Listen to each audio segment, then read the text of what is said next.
ধরে ডাকলেই যিনি হয়ে ওঠেন বিপদের ত্রাতা, সেই রাম ঠাকুর আসলে কে জানেন? বাংলাদেশে তখন চরম বিক্ষোভ, নিজে বাঁচাতে গিয়েছিলেন শিষ্যকে, পথ দেখিয়েছিলেন কয়েক লক্ষ লক্ষ তার ভক্ত। কিন্তু অনেকেই জানেন না রাম ঠাকুরের আসল পরিচয় কি।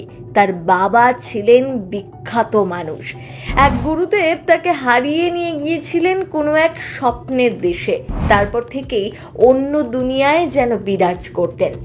মানুষের কাছে তিনি ঈশ্বর। এমন সব অলৌকিক কাণ্ড ঘটাতেন যা আপনাকে অবাক করবে।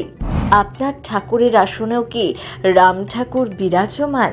ভক্তদের কাছে তিনি ঈশ্বর, বিপদের ত্রাতা। বাংলাদেশের চট্টগ্রামে প্রথম আশ্রম তৈরি করেন। কিন্তু জানেন তার আসল পরিচয়? রাম ঠাকুরের বাবা ছিলেন তন্ত্র সাধক। তার বাবার গুরুদেব ছিলেন মৃত্যুঞ্জয় ন্যায় পঞ্চানন।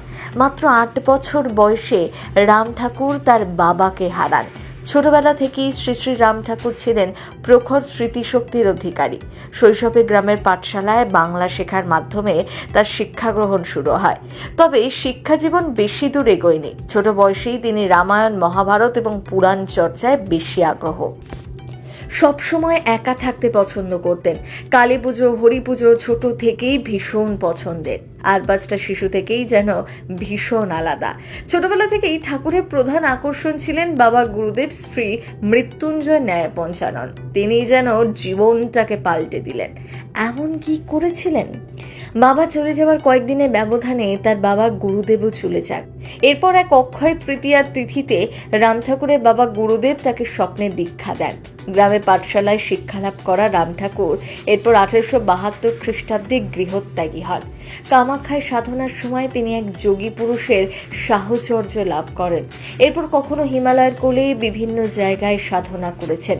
সাধকদের সেবা করে তার কৃপা লাভও করেন। বিভিন্ন এলাকা ঘুরে তিনি পৌঁছন ভারতের অসমের কামাখ্যা দেবীর মন্দিরে।